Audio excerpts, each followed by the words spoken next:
This is the X-Zone Broadcast Network, broadcasting worldwide on broadcast affiliates and satellite program providers, including CNN Broadcast Network, Sirius Satellite Network, Star Media, Good News Radio Network, Angel Broadcast Network, Wiki Broadcast Network, and WPBN TV. For more information on the X-Zone Broadcast Network, visit us at www.xzbn.net.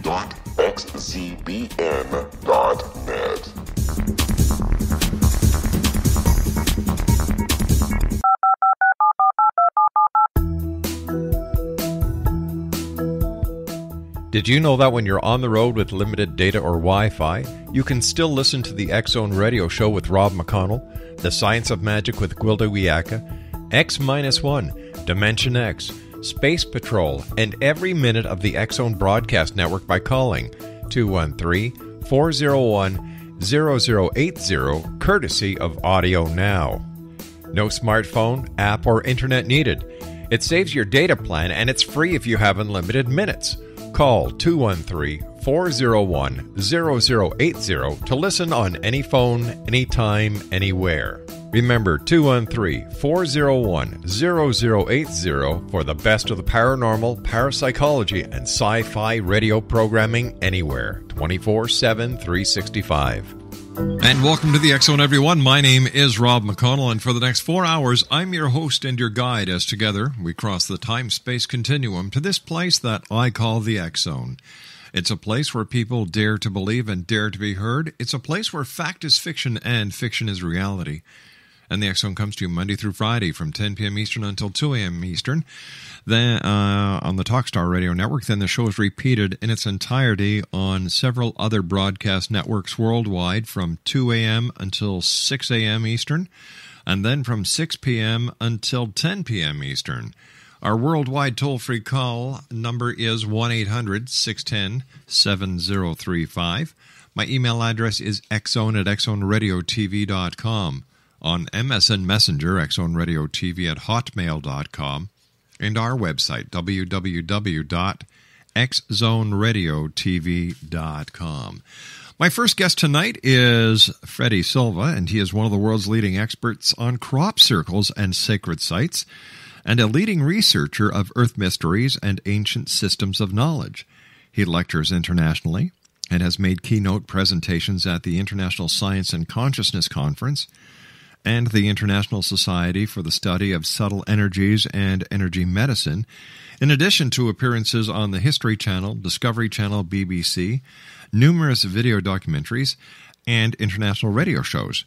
And his website is www.cropcirclesecrets.org. And we're going to be talking to Freddy today about his new book, Secrets in the Fields, The Science and Mysticism of Crop Circles. Joining me now is Freddy Silva. Freddy, welcome to the X-Zone. Hello again, Rob. Tell me, Freddy, where did your interest in crop circles originate? Probably when I was 3, when I was drawing pyramids on pieces of paper as a child. Mm-hmm. I think it all started back then. It actually happened in Chicago back in the early 90s when I was watching this television program. And I don't know what it was because I was just sort of ironing a shirt or something and had the sound turned off. And I just happened to see this presentation on the picture, some big sign created out of corn somewhere in England. And I just recognized what the symbol was. I couldn't really explain what it was, but something inside me just turned. And it's as if my whole life just began to sort of change at that moment. I had to know what that symbol was and what was behind it. And it sort of led to about 15 years of discovery, revelation, a lot of hard work, getting down on my knees, looking at bent wheat stalks around the earth. And the rest is history, as they say. All right, you and I will be discussing Secrets in the Field, the science and mysticism of crop circles, and much more, Freddy, when you and I come back from this 2-minute commercial break. X-Zone Nation, Freddy Silva is our very special guest. We're talking about crop circles this hour in the X-Zone, a very interesting topic.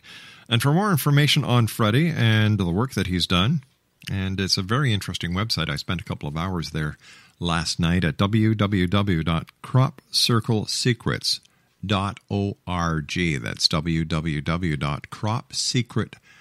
cropcirclesecrets.org. We'll be back on the other side of this 2-minute commercial break as the X-Zone continues from our studios in Hamilton, Ontario, Canada on the Talkstar Radio Network, X-Zone Broadcast Network, UK High Definition Radio, Euro High Definition Radio, and Star Cable. Don't go away, X-Zone Nation.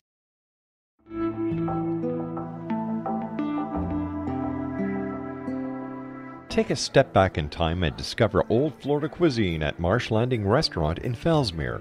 Enjoy delicacies such as frog legs, gator tail, catfish, and swamp cabbage, or enjoy the more traditional cuisine like hand-cut Angus steaks, ribs, and seafood. Join us for breakfast with a southern flair featuring sweet potato pancakes, biscuits and gravy, and much more.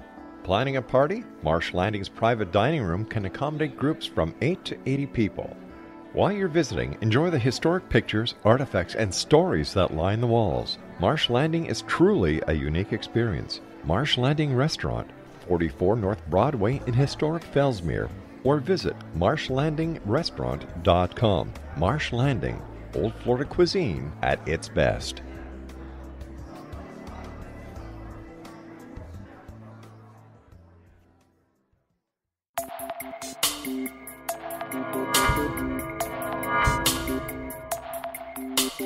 Are you interested in the paranormal, ghosts, UFOs, or psychic phenomenon? Join me, Tim Bartley, co-host of Talking to Spirits with Lightworkers Tim and Justina, coming mid-January 2017 to the XZBN. We will channel spirits live and talk to them, revealing all kinds of amazing information. Spiritual attachments will be found and removed on the show, and so much more. To find out when you can listen to Talking to Spirits with Lightworkers Tim and Justina, visit www.xzbn.net for listeners on both sides of the veil.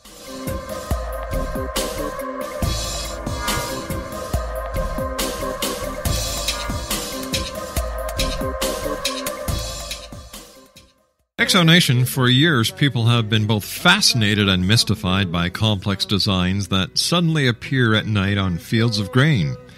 Nobody knows how they get there or why. They leave the grain stalks and flattened swirled, virtually undamaged. They exhibit mathematical precision.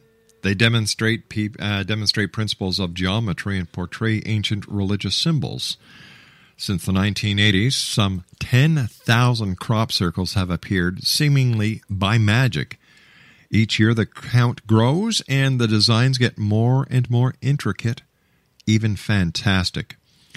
Freddy, Silva, our guest tonight, has written Secrets in the Fields. It provides the most thoroughly researched, most comprehensive account of crop circles ever published. Now, Exonation, for the first time, readers are offered the complete history of the phenomenon, the anomalies that defy the boundaries of science, the source, and why they are here now. And Freddy, thanks very much for joining us. And during the commercial break, you and I were talking that the last time you were on the show was some 4 years ago when you were giving a talk here in Toronto. I believe so, yeah. I have a small following in Canada. Must be the accent or something. And I certainly always enjoy it out there, even in Nova Scotia. I have a lot of fans out there, so always good to be out there. Well, it's great having you back up here in Canada, even if it is on the radio show, and we're getting your message today right around the world. We've grown considerably since you were on with us last year, or in the 4 years ago. But, Freddie, I'd like to ask you this question, and I'm sure you get this asked everywhere you go. How is it possible to distinguish a hoaxed crop circle from an authentic crop circle? Quite easily, once you've done this a number of years, as I have. Mm-hmm. If you don't have access to laboratories and such, one of the simplest ways to detect the difference is to basically go there as quickly as you can and take a look at what's happened to the plants. And if it's a genuine circle, there hasn't been any physical pressure applied to the plants. So what you'll find is something very magical, where the plants are bent about an inch above the soil. Mm-hmm. They look as if they've been made molten like glass, and they're rehardened on their horizontal basis. And they're scarcely touching the floor. In fact, they're almost hovering over the floor. And the moment you put your foot on them, they literally sink into the clay.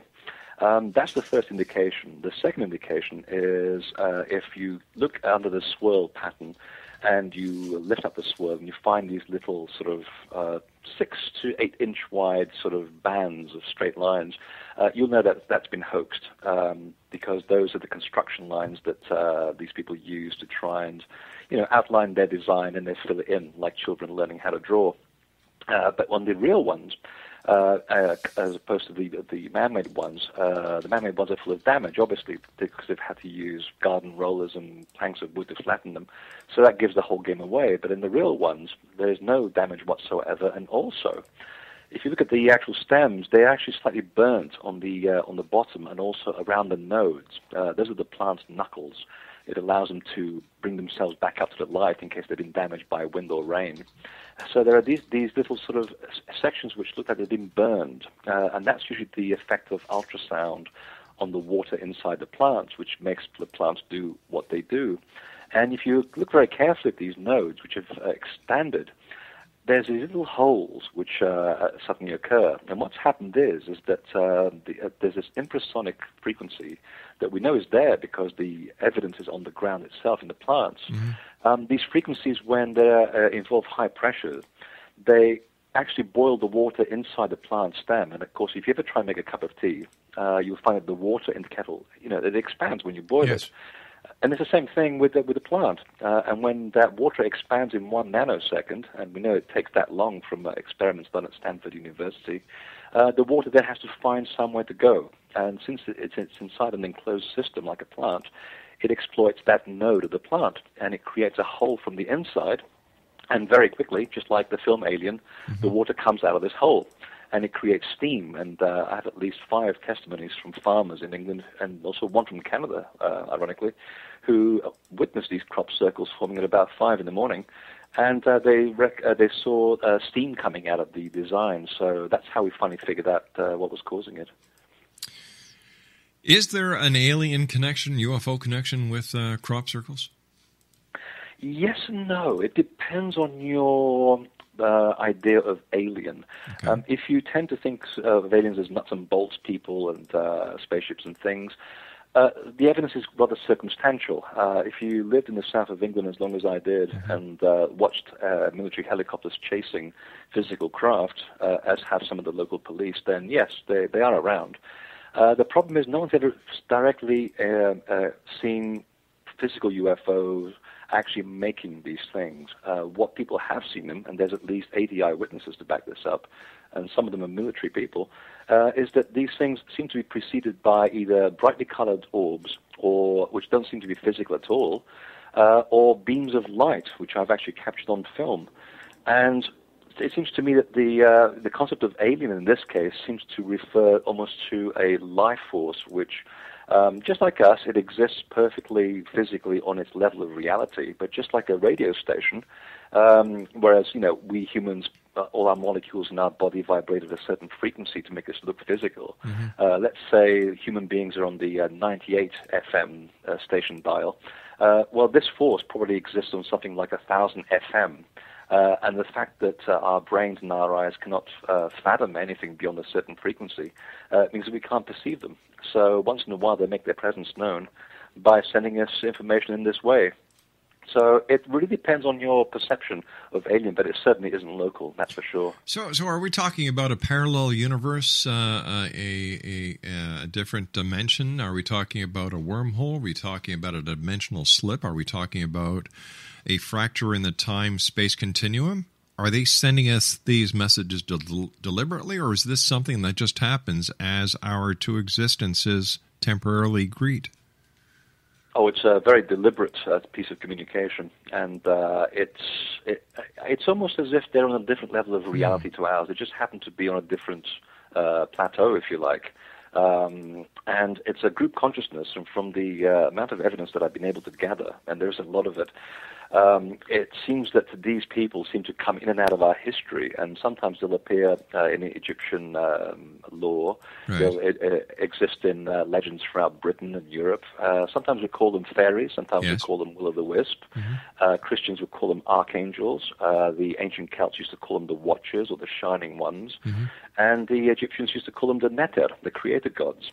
And they seem to pop out in and out of history at specific moments when we seem to need a little nudge down here to get us back on track. And it's funny that the crop circle phenomenon, which is not really a modern phenomenon, it has been going on for at least 400 years. It's just that in the latter part of the 20th century, it really has come to the forefront to get our attention. And this is the way that the invisible universe, the technique that it uses to get our attention. They want us to focus on something, to get us to go beyond our limitations down here, and also to pay attention to our responsibility of what we're doing to ourselves, to each other, and also to the planet in general. And it sounds like a very New Age message, but it's very important considering what's happening right now. So if you look at the history of the symbols from year to year, you go back retrospectively, and you find that there is a message there. There is information that governs new laws of mathematics.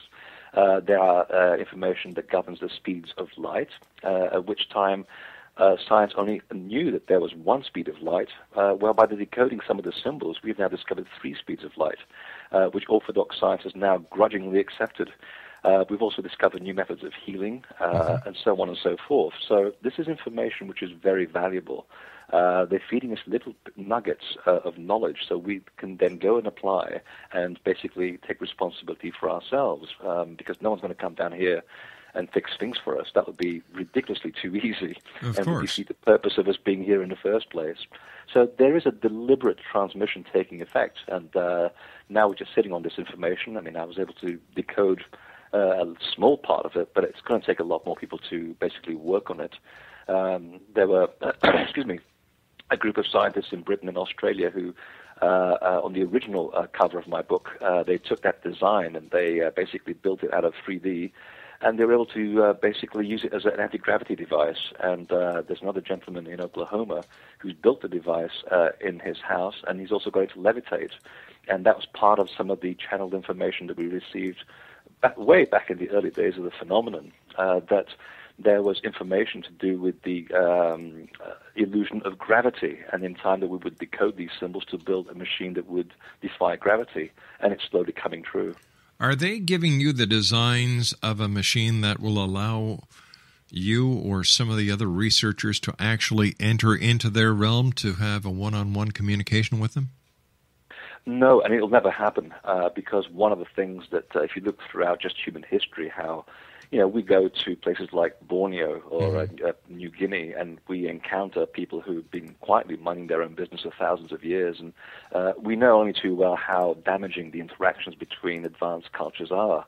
And I don't think it's ever going to happen. I think that these beings are people who understand the laws of the universe, and what they're trying to do is show some concern as to where we're going, and they're giving us the tools so we can do it for ourselves. Because just if you look at just the way that the governments tend to handle matters to do with UFOs, and even the church's attitude on UFOs seems to suggest that we shoot them down first and we examine them later, and that is not going to help matters to then have direct communication with an extraterrestrial source. Having said that, from my research into crop circles and also the sacred sites, which they always appear next to, including in the Canadian prairies, the crop circles would always appear beside ancient sacred sites. It seems that they are using the Earth's magnetic field, the actual telluric lines of force across the Earth, to position their designs. Just like in the old days, every single temple in the world, without exception, is built on the same lines of magnetic energy.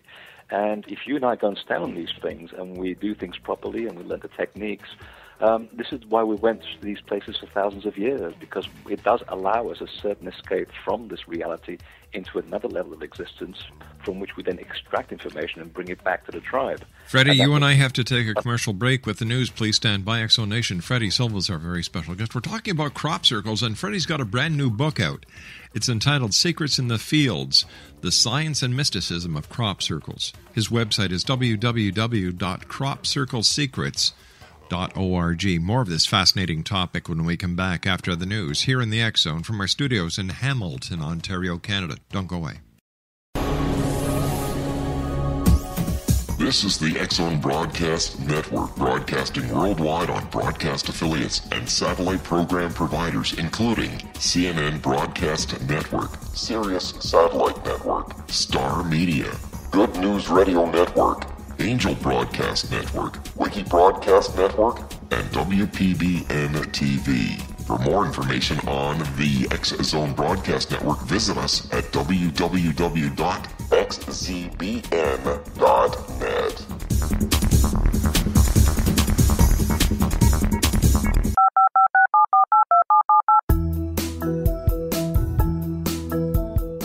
Did you know that when you're on the road with limited data or Wi-Fi, you can still listen to the X Zone Radio Show with Rob McConnell, The Science of Magic with Gwilda Wiyaka, X-1, Dimension X, Space Patrol, and every minute of the X Zone Broadcast Network by calling 213-401-0080, courtesy of Audio Now. No smartphone, app, or internet needed. It saves your data plan, and it's free if you have unlimited minutes.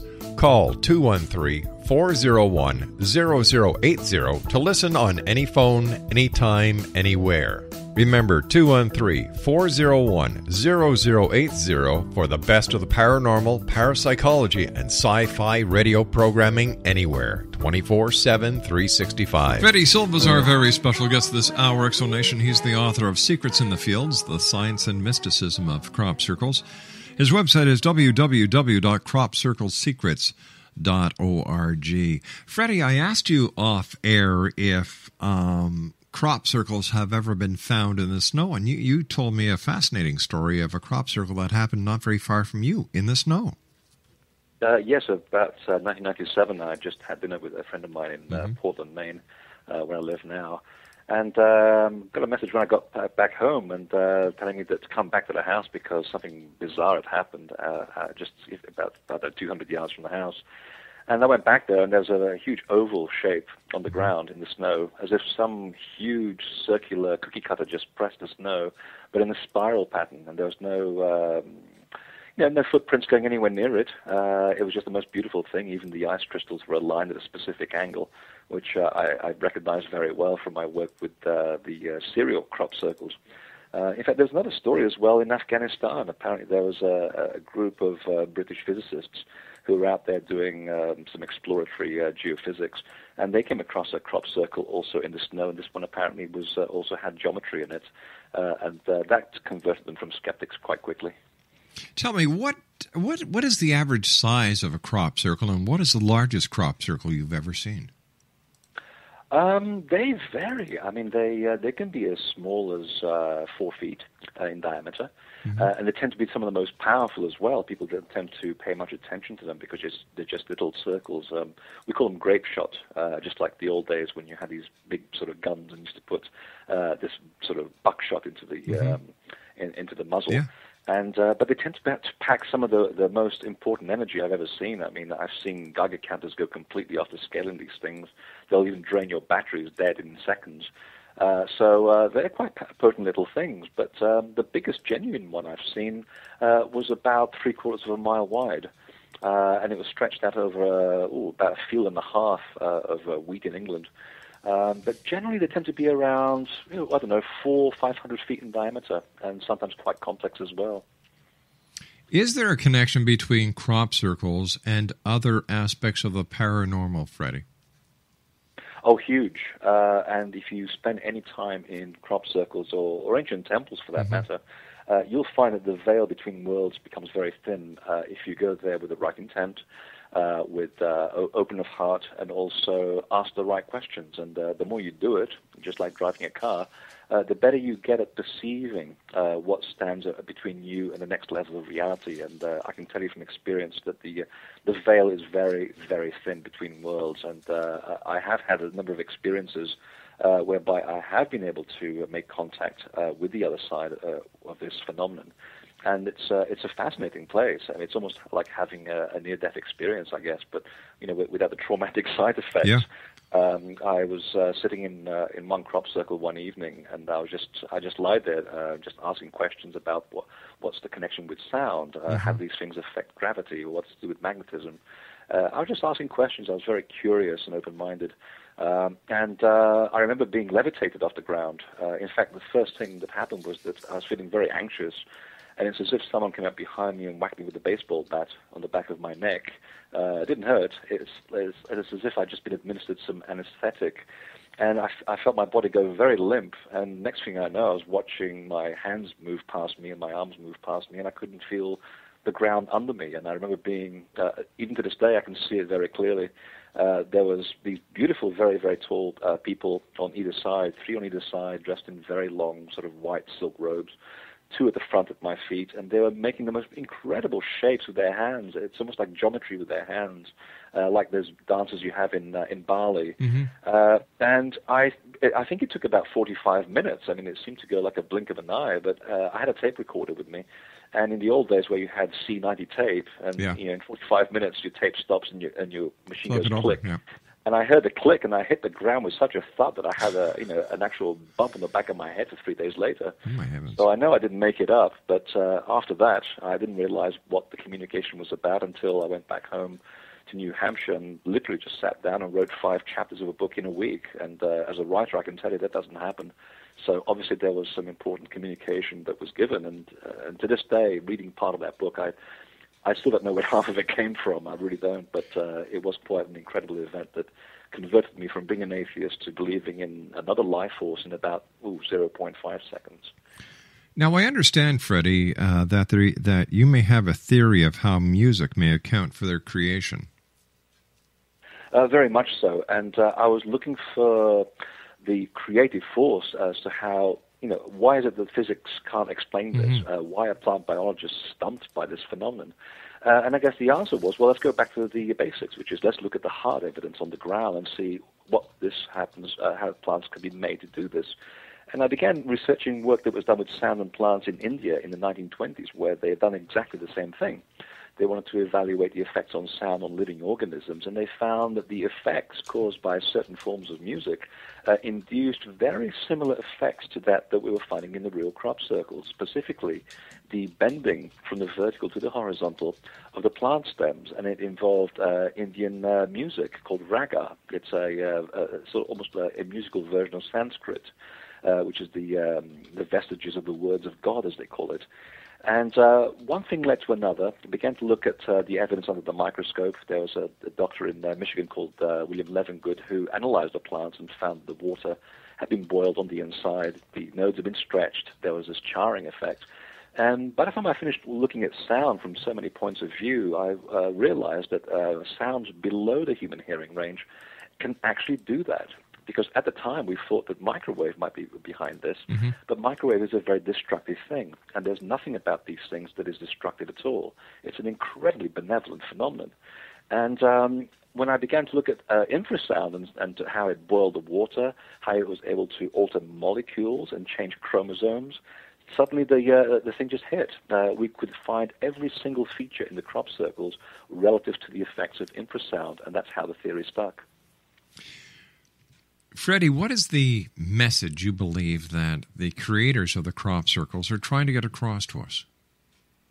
It's a multiple-level piece of information.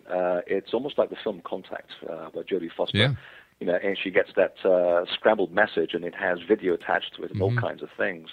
And it's the same thing. It's like Egyptian hieroglyphs. They have multiple levels of information, and it's always been said that the sign of an advanced culture lies in its ability to encode multiple levels of information into a simple symbol. And what we find, having people working on the same symbol from different points of view, will come up with very different answers, but they'll all be related. So it's as if one symbol will give you multiple information. So some of the one symbol, for example, will heal people. I've seen people healed of retinal cancer just by looking at one of these symbols. I've seen people take the same symbol and they'll extract information which is extremely meaningful spiritually to Aboriginal tribes, and they'll tell you about the secrets that were given to them thousands of years ago, about the end of times. It's just to do with the change of cycles. I mean, it's not as if we're all going to die in 2 years' time. It's all about the change of cycles and how to prepare properly for these things. And then we have physicists who look at the symbol and say, well, wait a minute, this has got technical information. And they'll extract machinery out of it, or mathematical theorems, or new geometrical formats. So there's something in it for everybody. So it's impossible to say. But when you start coming back to it after 15 years of research and seeing the big picture, there seems to be one overriding theme, and that is that we basically have, as a society, have lost responsibility for what we're doing. Mm-hmm. And by having someone from the outside who obviously is approaching this communication from a benevolent point of view, it's telling us that, first of all, we're not alone. Two, that we have help from the outside, and three, if we just apply this information and learn to cooperate, that perhaps we can just sort out a lot of the problems that we're faced with today. And it goes back to that sort of almost New Age message, which is always very fluffy, but it's very, very true when you look around and see what's happening to the world today. And that's essentially what it comes down to. It's about a message from a group consciousness that's very concerned about our welfare, always has been, and it always pops up through history at times when humans seem to lose the plot. So that's the trick to it. It's to stay open-minded with this information, apply it on a day-to-day basis, and just see how we can make this a better world to live in. Tell me, Freddy, because these crop circles seem to have been forming near sacred sites, and you and I were talking earlier about the connection between the geomagnetic lines and churches of when they were first put up. Is it possible that people have had similar experiences like you have had with para-contact with the other side, that this is where the interpretation of heaven has come from? Absolutely. In fact, I'm just in the middle of writing a new book, and I was just looking at that exactly. There was a particular experience that I had, which was very personal inside the Great Pyramid. And I didn't go there looking for an experience. It just happened, and I have good proof behind it. And I was reading many, many years later an account by a gentleman called Paul Brunton, who was touring Egypt in the 1930s, and he describes exactly the same series of circumstances that happened to him in the Great Chamber, in the Pyramid, and exactly the same beings that he saw in the same circumstances. And you can't make this stuff up. No. I mean, these events are separated by 70 years. But if you look at the general attitude to people's experiences in temples and how they also have the same experiences in crop circles, the common denominator is back down to where they are. They're all lined along the Earth's geomagnetic paths of energy where they intersect, and these are the points where magic tends to occur, where strange things occur, where balls of light appear. And in the case of Bruce Cathy in New Zealand, the airline pilot who mapped the paths of hundreds of UFOs in the Pacific, we finally figure out that these are the conveyor belts of the universe. This is where information transfers between point to point to point, and how people were able to communicate with each other using telepathy, because when it all comes down to it, it's all about energy, it's all about magnetism, and we are magnetic, so is the Earth, and so is every phenomenon in the universe. So when you look at it from that minuscule point of view, that's the common denominator. These are points on the Earth's surface where the veil between worlds is very thin. So whenever we're in trouble, we should go back to those places, which is again brings us back to the crop circles. Why are they always appearing beside the ancient sacred sites? Well, it's to try and get us to realize that we have this legacy all around the Earth of sacred places of power that were built as an insurance policy by our predecessors for us to go back to whenever we would lose the plot. And I can guarantee anybody who's listening that if you go to one of these places with an open mind, incredible things will happen for you. Is it because humanity is so egotistical now that so many people do not understand the delicate balance between reality and spiritualism? I think it's a matter of things. I mean, we've always been egotistical, I think, to a certain degree. There's always been that core of people who have always tried to keep the light burning, and all things being equal, there's always good and bad in the world, and it'll always be that way. I think that we've just lost sight of things in the last 300 years with the Newtonian view of the world. We've thought that science was going to answer everything. You know, we went from a shift from honoring the earth to killing people at the stake and, nailing them up on the cross because they happen to believe in a spirit world. And yet the Catholic Church, of course, is predominantly at the center of all of this, and their beliefs. The millions of people that have been burnt alive and killed in the name of a god, when in fact all these people are doing are worshiping the same god, just calling it by a different name. So that's part of the secular version of things. That the religious part of it is also has a part to play in this problem. Faith is a completely different thing to religion. The two are not the same. But when you add science to the mix and it's complete devaluing of anything that is not tangible, that is not empirical, and it's not cannot be measured, now then we have a huge problem. And I think a lot of enlightened scientists have now begun to realize there is a lot more going on that we can't see or can't touch because we don't have the machinery to measure it.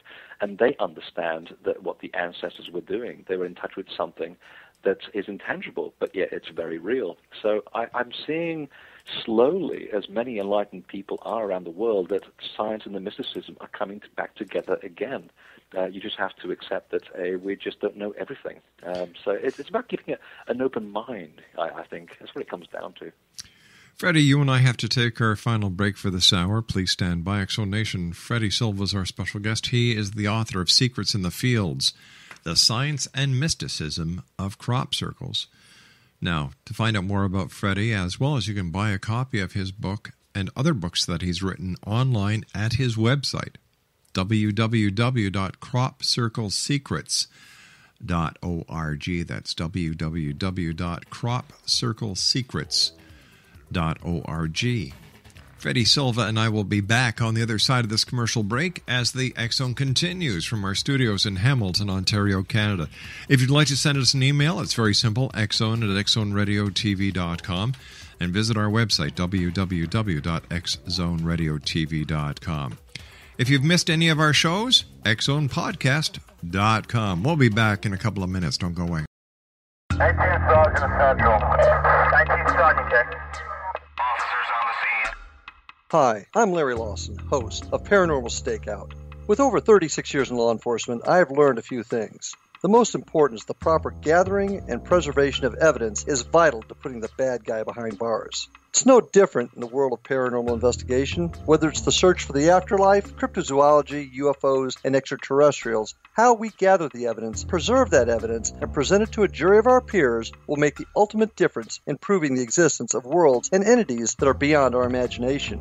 Join me, Larry Lawson, every week on Paranormal Stakeout when, along with my guests, we'll take a journey to prove with indisputable evidence what man has struggled to believe for centuries. Go to xzbn.net for the broadcast schedule and check me out at paranormalstakeout.com.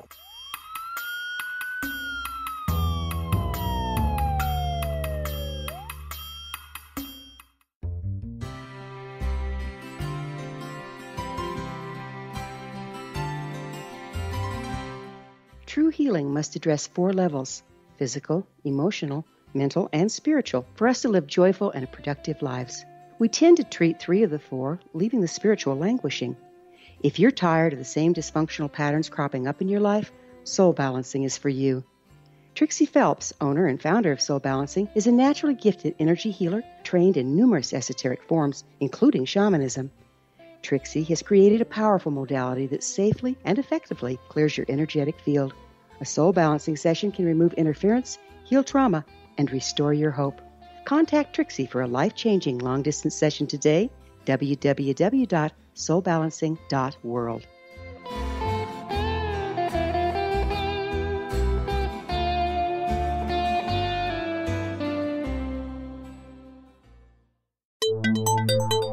You're listening to the X Zone Broadcast Network, www.xzbn.net. Freddy Silva is our special guest this hour, Exo Nation, www.cropcirclesecrets.org. He's the author of Secrets in the Field, The Science and Mysticism of Crop Circles.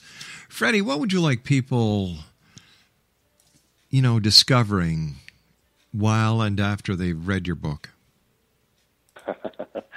I've never had a bad review, so far so good.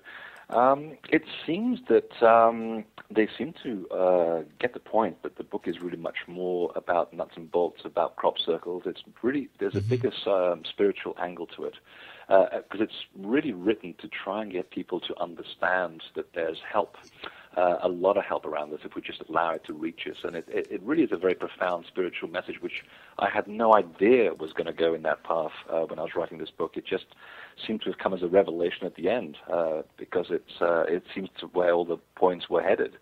And it really is a book about self-empowerment. Once you realize that these things are here and the information is around you, and you let it sink in, you'd be amazed how self-empowered you suddenly become. And that's part of the problem of the last 2,000 years. We tend to have given our power away to the few who control the many. And, of course, as we're beginning to realize, and especially this year, we discovered that it doesn't work. And part of the message of why so many interesting phenomena are happening right now, and particularly the crop circles being central to that, is the sense of getting people to take power for themselves again. And I think that's the one thing that people will definitely get out of the book.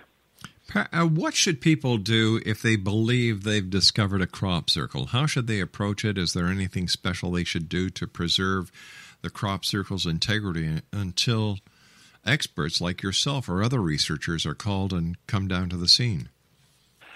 Always get permission from the landowner, of course, if you possibly can, because and I found over the years that Canadian farmers are very open to this. In fact, they'll even mow the field around the design until someone can get to it, whereas in England, people even try to shoot you. I think they've had enough about this. It's been going on for over 20 years over there, and all they get to hear is the hoax angle on the BBC.